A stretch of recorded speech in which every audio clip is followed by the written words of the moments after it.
제일 처음을 맡았습니다. 조금 부담이 있는데요. 제가 제일 처음으로 스타트를 끊어보겠습니다. 그 다윈 이후 스티븐 제이 골드가 쓴 책입니다. 제가 이제 제일 처음 하니까 스티븐 제이 골드 선생님의 사진을 조금 가져왔습니다. 그 스티븐 제이 골드 선생님은 1941년에 태어나셨어요. 2002년에 돌아가셨는데요. 미국에서 고생물학자, 진화생물학자로 되게 유명하시고요. 공부를 이제 콜롬비아 대학에서 박사를 받으시고 하버드 대학에서 되게 오래 학생들을 가르치셨대요. 그리고 미국 자연사박물관에서도 이제 일하시고 단속 평형설로 되게 유명하시고요. 그리고 이제 되게 어려운 과학 이야기를 아주 쉽게 많이 풀어서 써 주셔가지고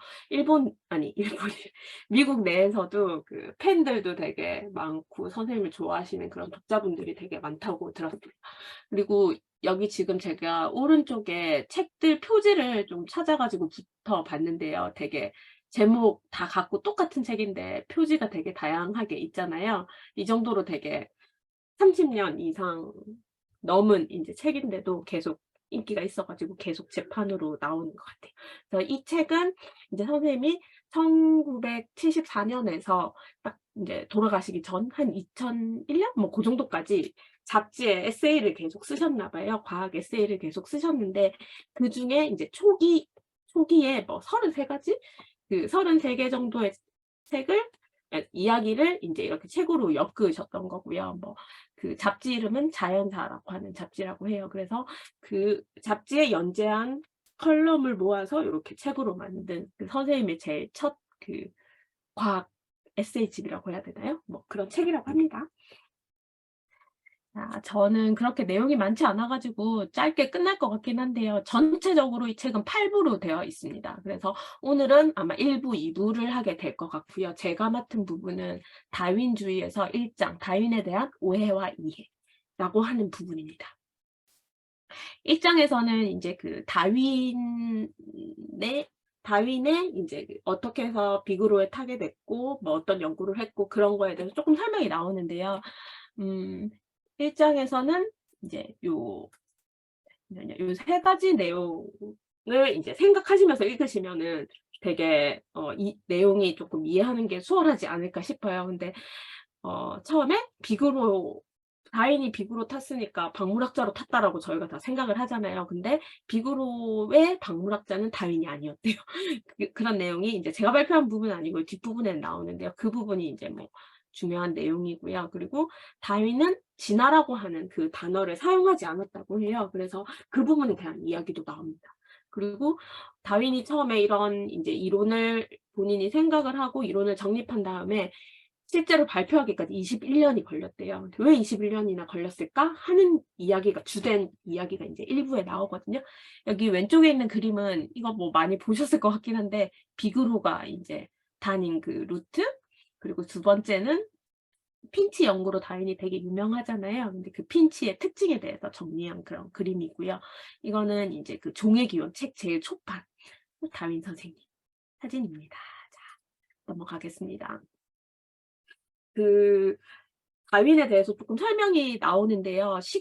타임라인별로 제가 책에 있는 거를 조금 정리를 했어요. 근데 그 책 내용이 이제 이런저런 내용이 막 이렇게 섞여서 나왔는데 제가 조금 헷갈리더라고요, 그 순서가. 그래서 시간별로 제가 이 페이지에서 조금 정리했고요. 거의 이 정리한 내용이 다일 것 같아요. 제가 자료를 찾다 보니까 이게 영국 사이트인 것 같은데 다윈 온라인이라고 하는 사이트가 있더라고요. 여기 밑에 이제 주소를 제가 적었는데 여기 들어가시면 책에서 나왔던 다윈 노트라든지 그리고 다윈의 초기 연구라든지 이런 거에 대해서 이렇게 정리가 돼 있더라고요.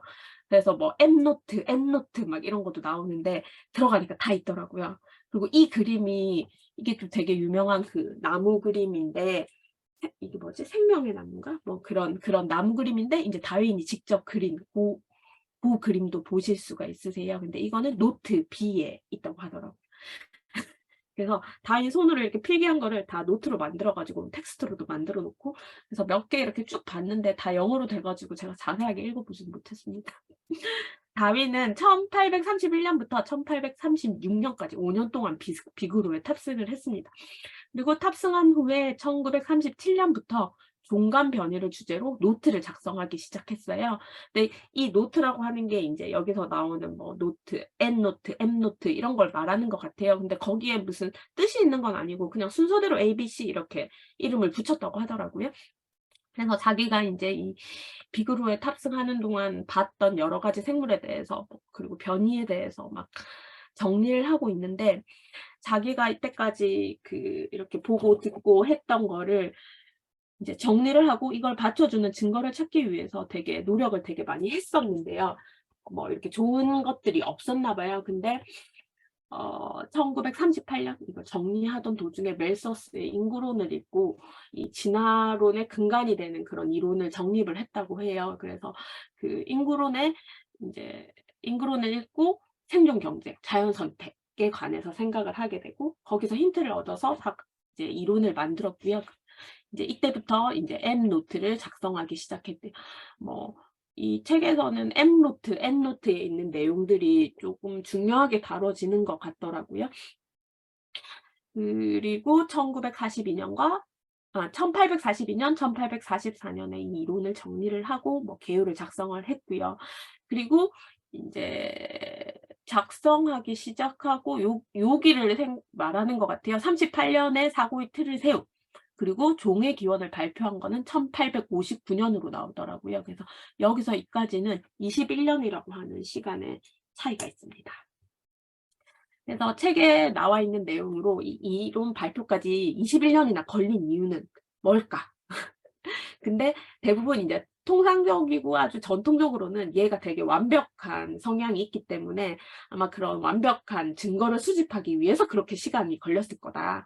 그러니까 자기의 그런 이론의 완벽함을 추구하기 위해서 그 사이에 뭐 여러 가지 뭐 따개비의 생태 분류 막 이런 거에 대해서도 막 연구를 하고 그랬나 봐요. 그러니까 그런 이유를 들어서 그런 증거를 수집한 거다. 그래서 시간이 걸린 거다라고 주장을 했대요. 근데 이 굴드 선생님은 그렇지 않다고 보신 거예요. 근데 그 이유가 얘는 두려워하고 있었던 거다. 그러니까 이 사회에 끼칠 여파를 두려워했던 거겠죠. 근데 그 근간에는 이제 철학적 유물론이라고 하는 게 있는데요. 이제 굴드 선생님이 얘가 두려움을 느꼈다라고 추측을 하는 이유는 N노트, M노트 막 이런 게 나와 있잖아요. 근데 그 노트를 읽어보면 뭔가 이런 거를 공개를 꺼려하는 그런 것들이 막 적혀 있나 봐요. 그런 내용이. 그래서 그걸 보고 얘는 두려워했을 거다라고 이제 말씀을 하셨고요. 그래서 그 근간에는 철학적 유물론이 있는데 철학적 유물론에 대해서 잘 알지는 못하는데 일단 뜻은 물질이 모든 존재의 진료이며 정신 및 영적 현상은 물질의 부산물이다. 라고 하는 주장인데요. 당시에 이제 뭐 마르크스라든지 엥겔스가 많이 이제 연구를 했었고요. 그래서 다윈은 유물론을 철저하게 믿었는데 유물론에 대한 당시의 박해가 너무 심해서 이제 자기가 유물론자라는 걸 조금 숨긴 면이 있나 봐요. 그래서 막 유물론을 주장하던 그런 학자들은 막 강연 금지를 당하기도 하고 출판물도 못 내게 하고 그리고 뭐 교수직 자리도 주지 않고 이렇게 막 여러 가지 박해를 당하는 과정에 다혜는 되게 뭐 똘똘했는지 어땠는지 모르겠지만 난 이런 걸 한다는 걸 아주 이렇게 공개적으로 막 이야기하지는 않았는데 아는 사람이 보면 다 아는 정도로 쓰긴 했던 것 같아요. 그래서 다른 진화론자들이 당시에 되게 많았는데 가장 큰 차이점은 이거라고 하더라고요. 그래서 다른 진화론자들은 신을 전혀 전면적으로 되게 부정하지는 않고 뭔가 신이 거기에 끼어들 수 있는 여지를 줬는데 다윈은 그냥 그런 걸 완전 다 부정을 했었고요. 그래서 이런 다윈의 유물론자들은 다윈을 되게 지지를 했는데 여기에 되게 반대한 과학자들도 되게 많았다고 합니다. 근데 제일 마지막에 이제 굴드 선생님은 근데 신에 대한 이런 외경과 자연과학적의 지식은 이렇게 비교를 할 수가 없는 거다. 둘 다 똑같이 소중하게 다뤄져야 되는 건데 그 당시에는 그런 차이점을 둬서 뭐 그런 게 되게 아쉽다는 식으로 이제 마무리를 하셨어요. 제가 한 내용은 여기까지입니다. 감사합니다. 비고로는 여기 사진에 보시면 그림에 보시면 그림이 그래도 다행히 아까 토토로 선생님께서 사이트 알려주셨잖아요. 저도 그거 찾았는데 너무 신기한 게 보통 자료나 이런 것들이 이제 올라올 수는 있는데 여기는 아예 다윈이 쓴 뭐 편지 아니면 뭐 저서 이런 것들이 아예 PDF로 다 올라와 있더라고요. 원본이 그대로 올라와 있더라고요. 그래서 너무 반가운 거예요. 왜냐면 이 다윈이 한 거에 대한 어떤 채취라고 해야 되나? 제가 이따가 캡처한 것도 보여드리는데 막 그런 느낌이 들어갖고 너무 좋았는데요. 그런 어쨌든 그 비글호에서의 비글호에 대한 이야기를 이제 먼저 말씀드리면 이 비글호는 얘를 닮아서 비글호라는 이름을 붙였다고 하더라고요. 영국 어 해군함이고 요게 이제 이런 걸 뭐라고 하죠? 이렇게 모형을 만들어 둔 것이고요. 이 비글호가 1820년에 여기 5월에 템즈강에서 조선소에서 이렇게 만들어졌고, 그리고 런던 브릿지를 최초로 통과한 선박이다. 뭐 이렇게 이야기가 나오고 있는데요. 이 비글호가 첫 번째 항해는 두 번째 항해에서 다윈이 같이 이렇게 여행을 떠난 거고, 첫 항해에서는 뭐 어떤 뭐 이야기는 있는데요. 뭐 별 중요하진 않을 것 같고, 여기서 인제 그 첫 항해에서 선장이 여기서 자살을 했다는 것 같아요. 그래서 이게 보니까 뭐 자세하게 나오진 않지만 이 선장들의 어떤 좀 애환이 있는 것 같더라고요. 앞에도 아마 선생님들도 읽으셨을 것 같은데, 그래서 피츠로이라는 이 두 번째 항해의 선장이 됐던 이 사람도 그런 부분을 좀 우려했던 것 같더라고요.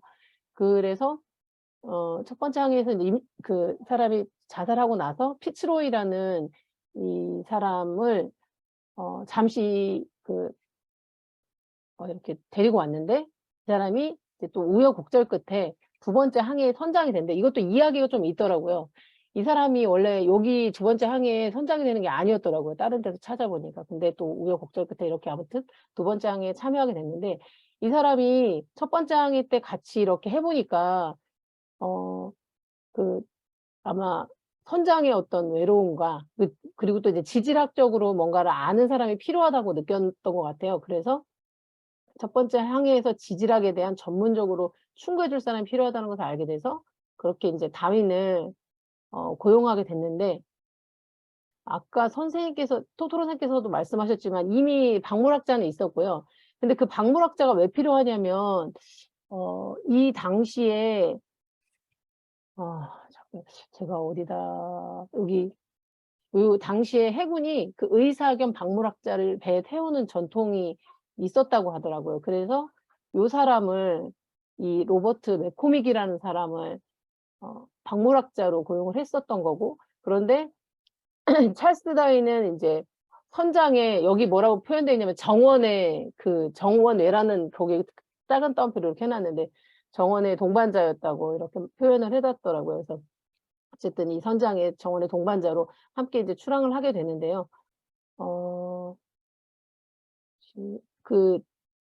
보시면 탐사 기간 동안 아까 이 루트도 이렇게 선생님께서 보여주셨지만 여기에 비글 해협이라고 해서 이들이 이름을 다 붙였더라고요. 근데 되게 막 뒤에도 또 있는데 뭐 산에다가 이름 붙이고 막 이렇게 자기네들 이름 막 붙이더라고요. 그것도 되게 좀 좀 '왜 자기네들 이름 여기 갖다 붙였나.' 뭐 이런 생각이 들었고요. 여기에 아무튼 여기 티에라 델프 외구섬 아래 여기에다가 비글 해협이라는 이름을 붙였다라고 이야기 나오고요. 그리고 비글호의 요 이미지인데요.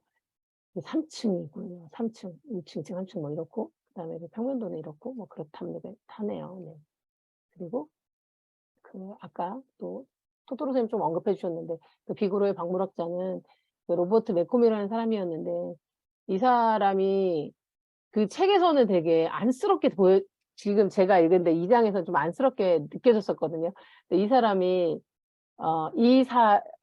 다윈이 이 사람을 이렇게 얘기해요. 책에서 나오는 거 중에 이게 책에서 안 나왔는지 나왔는지 잘 기억이 안 나는데 이건 제가 딴 데서 인용한 건데, 영어로 한 거 말고 제가 한글로 읽어 보면 이 사람을 웹코믹을 당나귀라고 얘기하고 잘 지내는 척한다. 그런데 이 사람은 자기네 집에 오두막을 어떤 색으로 칠할지 막 이런 것만 빠져 있다. 뭐 이런 식으로 어 그 여기 헨슬로한테 보낸 서신에 있었다고, 이런 글이 있었다고 이야기를 하는데, 그것만 보면 사실은 이 로버트 맥코믹이 뭔가 되게 능력 없고 이렇게 느껴지잖아요. 근데 제가 찾아보니까 이 사람이 이후에 그러니까 성향이 좀 달랐던 것 같아요. 다윈이 너무 이제 넘사벽이기도 했고 자기 주장이 너무 이제 뭐 확고했으니까 그랬는지 모르겠지만 이 사람이 나중에 남극을 또 이렇게 돌면서 연구하고 책을 내기도 하고 그랬더라고요. 그래서 이분이 뭔가 칭송받는 아니면 어떤 그 분야에서 뭔가를 남긴 것 같더라고요. 그래서 그런 얘기도 하고 근데 이 사람이 남긴 또 글이 있어요. 이 자기 자신의 회고록에 이런 거 있어요. 나는 작고 매우 불편한 배에 탑승한 나쁜 위치에 있는 것을 발견했다. 뭐 이런 식으로 자기가 그래서 이제 나왔다. 뭐 이런 얘기가 있는데요. 또 참고로 얘기하자면 여기 다윈의 아마 책 읽으시면서 다윈의 편지 얘기가 많이 나올 것 같은데 제가 어디서 들었는데 다윈이 그 편지를 되게 많이 썼다고 하더라고요. 편지를 뭐 몇만 통을 썼다고 하더라고요. 그래서 궁금하면 그냥 쓰는 게 아니라 아주 꼼꼼하게 편지를 써서 뭐 어디든 편지를 보낸대요. 되게 정성스럽게. 그래서 우리 왜 앞에서 핀치새 나왔잖아요. 핀치새를 다윈이 그 섬에서 몇 종류를 갖고 온 거예요. 근데 그때 기록 안 하고 그냥 갖고 온 거예요. 종류를 그냥 다르다 하는 애들을 몇 개를 갖고 왔는데 갖고 와서 보니까 얘네들이 어디에서 갖고 온지를 모르는 거예요. 그러니까 기록을 안 한 거예요, 다윈이. 그래서 그 기록이 있어야지만 얘네가 다른 이유를 유추할 수 있기 때문에 편지를 다시 그때 같이 갔었던 선원인가? 아무튼 그 사람들한테 편지를 보내갖고 다시 받아서 할 정도로, 그러니까 언제든지 막 편지를 막 기꺼이 보내는 그런 스타일이었던 것 같더라고요. 그래서 뭐 그런 편지에 대한 이야기도, 이야기가 있고요. 그리고 이제 피츠로이라는 비구로 함장인데요. 이 함장이 뭐 영국의 해군 장교고 뭐 과학자고 뭐 그랬는데 책에서도 뭐 나오지만 이 사람이 뭐 그 자살이 유전적인 건지는 잘 모르겠어요. 혹시 앙코르 석동 선생님은 의사 선생님이시니까 잘 알지 모르겠지만 여기서는 이 피츠로이가 걱정하고 있던 게 본인이 그런 유전적 삼촌이 자살했기 때문에 본인도 그런 뭐 유전적인 그런 게 있지 않냐라고 본인이 생각했던 것 같고 역시 자살하긴 하지만 그게 그런 이유인지는 잘 모르겠고 그 선장으로서 되게 힘든 이 다른 자료에서 찾아보면 그게 되게 힘들었던 건가 같더라고요. 그 위치가. 그리고 근데 또 재밌는 건 여기 책에는 나오지 않지만 이분이 기상학자라고 하더라고요. 일기예보가 이 어떤 선구적인 기상학자고 그다음에 어떤 시스템을 좀 개발했던 것 같아요. 그리고 네. 그리고 저희가 이제 인류학 공부를 하니까 마오리족 종종 듣거든요.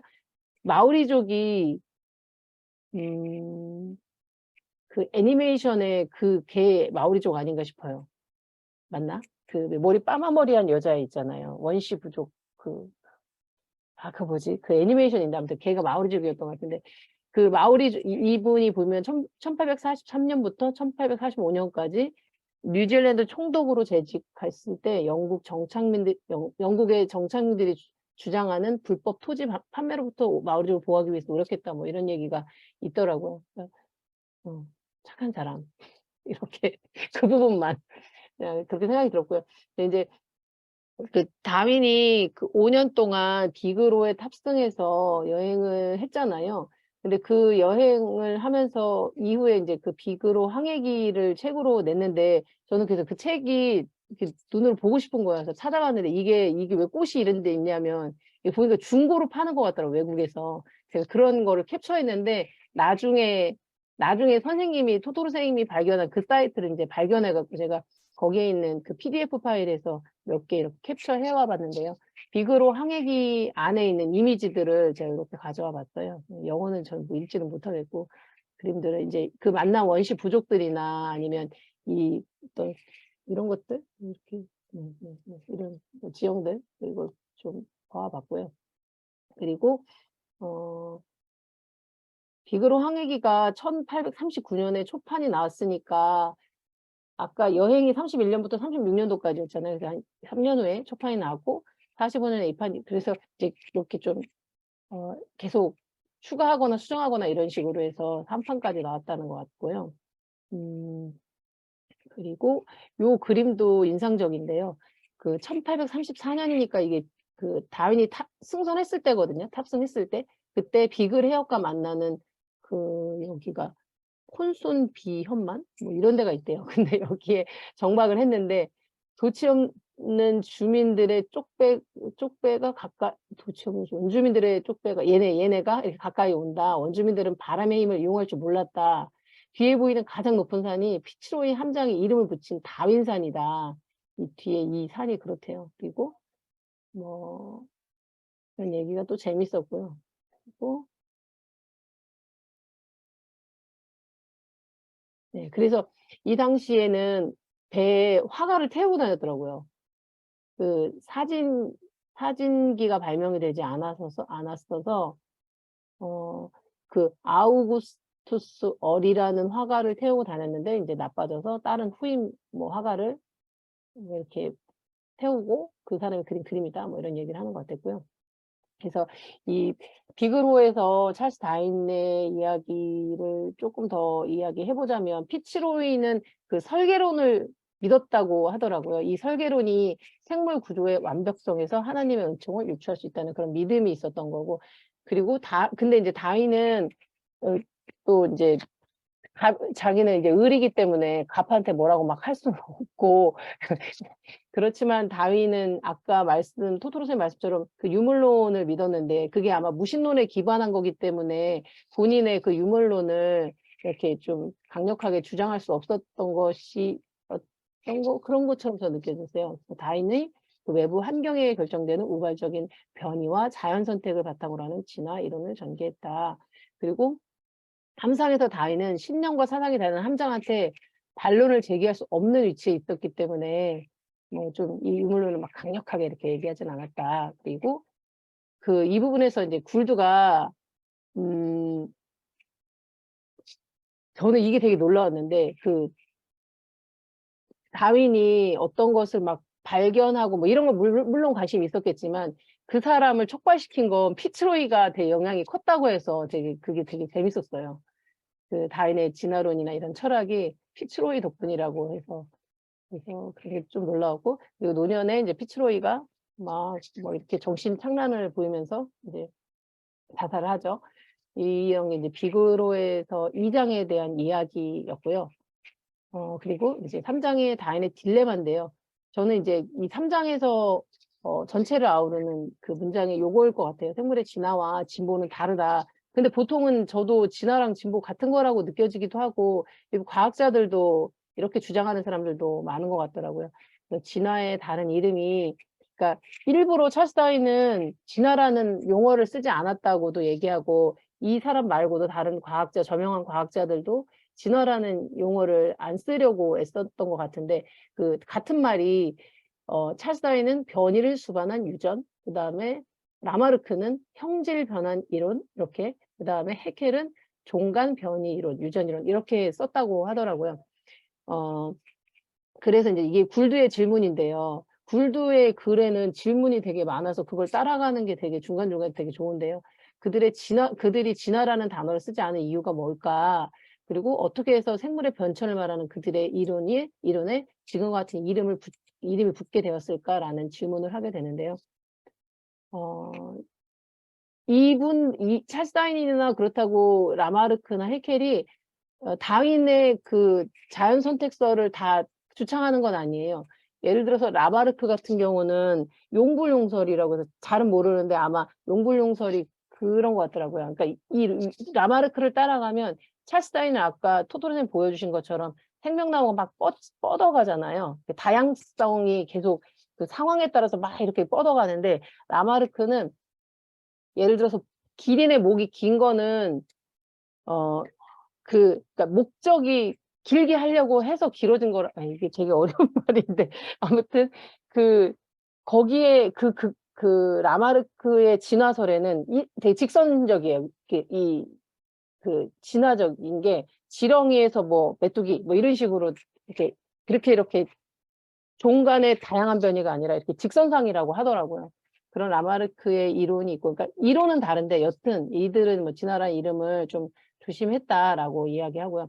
그런데 그 할러라는 사람이 이미 생물학에서 진화라는 용어를 쓰고 있었는데 그 진화라는 용어를 쓴 이 사람의 그 전성론이라는 걸 주장했다는데 저는 전성론이 뭔가 했는데 마트로시카 인형을 여기서 예를 들더라고요. 그러니까 정자나 난자 그 안에 뭐 계속 있었다는 거잖아요. 그러면 그런 논리라면 그 2부의 얘기를 하는데 2부의 얘기가 여기서는 안 나오 그러니까 최초에 만약에 그랬다면 계속 거기에 최초의 그 사람에게 계속 그걸 되게 갖고 있었다는 거니까 좀 아무튼 제가 설명이 좀 어렵지만 근데 그렇다는 이야기. 전성론을 주장했던 사람이고 이 사람의 질문인데요. 인류의 역사가 2부의 난수 안에 미리 포장되어 이거군요. 들어있는 것이라면 자연 선택이 도대체 어떻게 인류의 예정된 진로를 바꿀 수 있겠는가. 굴드의 질문이네요. 이 사람의 그 이론에 따른 굴드의 질문이고요. 다윈이 활약했던 시절에 진화라는 단어는 힐러의 그 전문 용어랑 다른 의미로 이제 변화가 돼갖고 일상어가 됐다고 하더라고요. 그래서 44쪽에 제가 느끼기에 중요한 문장인 것 같아서 원래 몇 개 또는 하나의 이론으로 표현된 이러한 생물관에는 위험이 서려 있다. 이 지구는 불변의 중력 법칙에 따라서 회전을 계속하는 동안 지극히 단순한 출발점에서 시작해서 가장 아름답고 가장 정의로운 형태로 끝없이 진화해 왔으며 지금도 진화하고 있다. 라는 글을 제가 가져와 봤고요. 그 다음에 그 다윈이 진화라는 용어를 극히 꺼렸던 이유가 뭘까?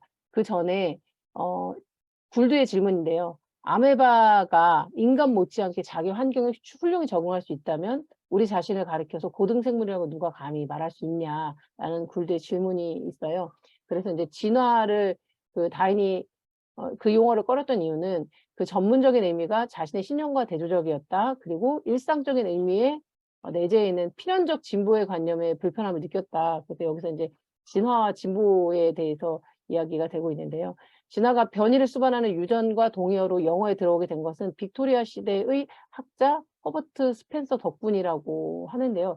이 사람은 그 영국의 철학자이자 심리학자이자 뭐 생물학자인데 이 사람이 이제 좀 더 찾아보니까 다윈이 다윈의 종의기원을 읽은 후에 이 사람이 적자 생존이라는 표현을 창안했다고 하더라고요.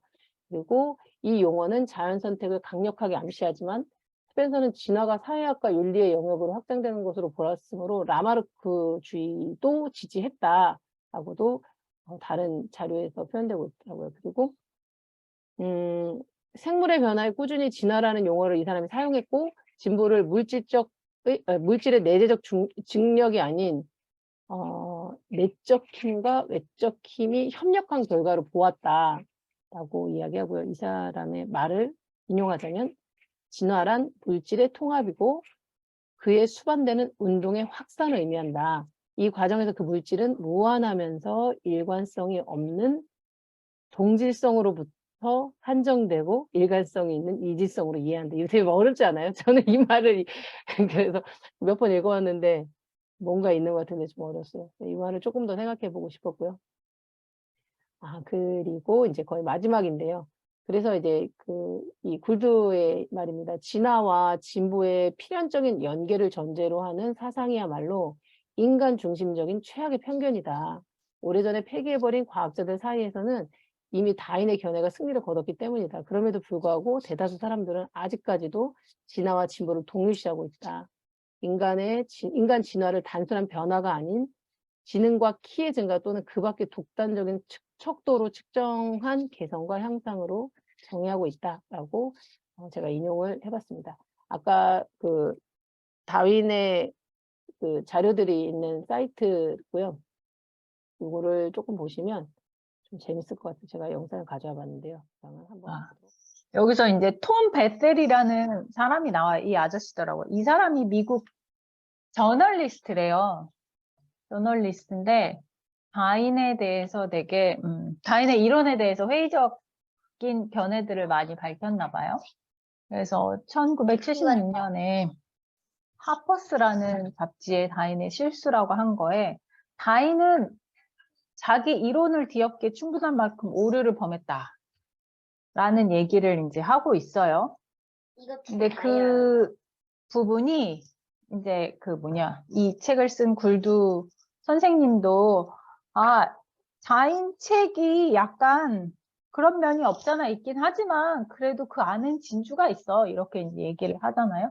또 톰 베셀이 이제 지적했던 거는 이제 여기서 적응도라는 얘기가 나오잖아요. 그러니까 다인이 생물의 변화는 이제 생물과 그 주변 환경 사이의 적응성이 증가되는 방향으로 진화가 되었다라고 이제 얘기를 하고 그게 진화와 이제 거기에 당시에 진보라는 개념이 당연히 들어가야 된다라는 그 당시의 분위기에 이제 다인은 저항했던 거고 내가 말하는 진화는 그런 게 아니야 라는 건데 자꾸 어떤 복잡성이나 이질성이 증가하는 그런 진보의 개념과 사람들이 그런 개념으로 진화를 받아들이고 싶어 했던 그런 부분들이 있었던 것 같아요.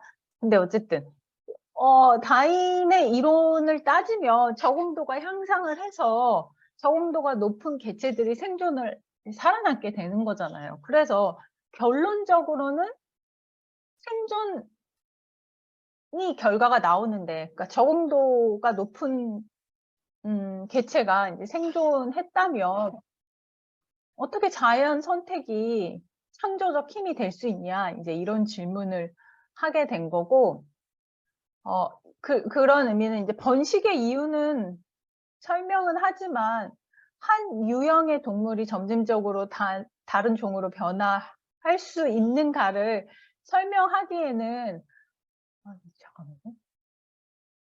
설명하기에는 부족하다. 설명이 되지 않는다. 이제 이런 얘기를 지적했던 것 같고 두 번째는 아니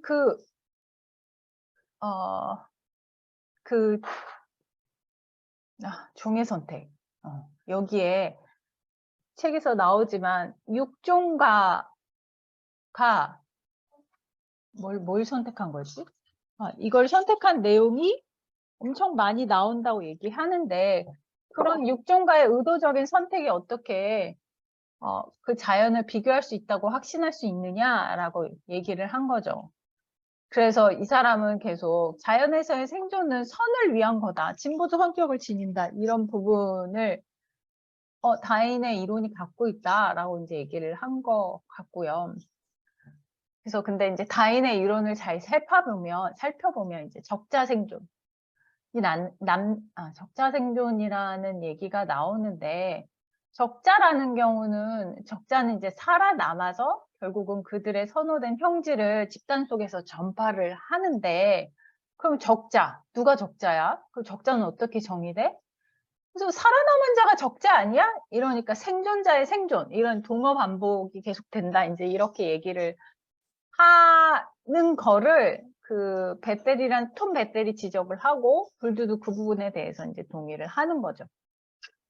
그래서 적응도라는 게 뭐냐라고 이제 설명을 하는데 종의 기원 첫 장에서 유리한 비둘기의 형질을 얻기 위한 동물 육종가의 인위적인 선택에 대해서 많은 부분을 할당해서 처음에 그게 시작이 됐다. 근데 왜 그걸 시작을 했을까라고 불두가 봤을 때 적자는 이제 생존 여부에 따라 결정되지 않고 인위적인 선택에 있어서는 육종가가 보기에 얘를 살려야지? 얘가 바람직하네. 그렇게 선택하면 걔가 살아남는다는 거죠. 그래서 육종을 시작하기도 전에 우월한 형질이 이미 결정돼 있는 거예요. 그런 얘기가 나오고 또 자연은 근데 육종가가 아닌 거잖아요. 그래서 결국은 생존자가 지니고 있는 형질이 다른 도태된 형질보다 더 진화됐다고 간주해야 되는데 자연이 어떤 적응도의 독자적인 기준을 제시하지 못해. 그래서 동어 반복이 돼. 이제 이런 얘기를 불두 선생님이 했고요. 여기서 우월성에 나오는 차등 생존. 여기 자연에서 상대적인 우월성은 차등 생존으로 표현되지만 그 차등 생존에 의해서 특정 종의 우월성이 보장되는 건 아니다. 이 말이 되게 중요한 것 같아요. 우리 수학에서 뭐 그런 거 배웠던 것 같은데 이쪽으로 가는 건 맞지만 여기 반드시 참이라고 성립되진 않는다. 이제 그런 얘기인 것 같은데 어떠한 형태적, 생리적, 행동적 형질들이 새로운 환경에 살아남기 위한 설계라면 선천적으로 우월해야 한다. 근데 그 형질들이 어떤 경험에 의해서가 아니라 그 우월이라는 걸 하려면 훌륭한 설계를 규정하는 기술자의 기준이 있어야지 얘가 우월하게 설계됐는지 안 설계됐는지 판단할 수 있는 거 아니냐, 이런 얘기를 하고, 자연 선택은 적자를 창조한다 라고 얘기를 하고, 이제 변이는 어디서나 일어나고 그 방향은 임의적이다. 그러니까 어떤 목적성이 없는 거죠. 그러니까 진보라는 거가 아니라는 거죠. 진보는 뭐 인간이 가장 복잡하고 이질성이 많고 뭐 이런 거에 따라서 가장 진보된 형질이라고 그렇게 자꾸 얘기하려고 하는데, 아니야, 어떤 목적이 없는 거야. 그냥 임의적인 거야. 단지 그 특이한 환경 조건에 적응하는 것 뿐이야. 그래서 자연 선택은 진화라는 변화의 방향성을 지시하고 선호되는 변이 종들을 보존하고 점진적으로 적응도를 쌓아 올리는 것 뿐이다. 그러니까 적응이 잘 하는 종이 살아남는 거다라는 얘기를 하고 있습니다. 그래서 다인의 업적으로 굴두가 정리한 거는, 일단 첫째는 진화가 실제로 일어났어라는 걸 과학계 확신시키고 그 메커니즘이 자연 선택 이론이었고, 그리고 자연 선택은 변화하는 환경에 대한 국지적 적응 이론이라는 거죠. 유니버셜한, 전반적인 게 아니라 그냥 로컬 어댑테이션. 특정한 조건에서 그냥 적응도가 높은 개체만 살아남은 거야. 그래서 어떤 완성, 여기까지 도달해야지 적응이 아니면 진화가 완성돼가 없어요. 완성의 원리가 없고 어떤 전반적인 그 개선에 대한 보장이 없는 거예요. 그래서 내가 적응도가 높다고 하는 게 꼭 개선이 됐다고 얘기할 수는 없는 거죠. 그러면서 그 예로 들었던 게 마지막 페이지에 태화도 결국은 자연 선택의 하나의 결과라는 거잖아요. 적응도가 높은 결과가 태화이니까. 그래서 진화와 진보를 동일시하는 당시의 관점을 부정했다. 그래서 다인이 설정했던 그 적응도의 독립된 기준에는 개선된 설계가 내포되어 있지만, 그 개선됨은 그냥 눈앞에 국지적인 환경에 적응하기 좋게 설계된 것 뿐이다. 근데 그 환경은 지속적으로 변해. 어디서 완성도 없고 어떤 방향성도 없는 거야. 조건이 달라지면 적응도도 또 달라지겠지. 그때 살아남는 개체도 또 달라지고 그 방향성도 바뀌겠지. 이런 얘기를 하는 거고, 자연 선택에 의한 진화란 살기에 보다 나은 설계로 이루어진 생물 종들을 차등적으로 보존함으로써 그냥 환경을 따라 넣는 작업이다 라고 얘기를 하고 있습니다. 그래서 제가 이 장을 하면서 좀 헷갈렸지만 결국은 창조성인 거다라는 창조적인 거고, 로컬 애답테이션, 그러니까 국부적인 적응이 높은 거일 뿐이다. 완성의 원리가 없다. 전반적인 개선이 된다는 것도 아니다. 이런 것들을 얘기하면서 진화는 진보가 아니다. 이렇게 얘기하는 것 같습니다. 이상입니다. 네이버 검색창에 인문공간 세종을 검색하세요.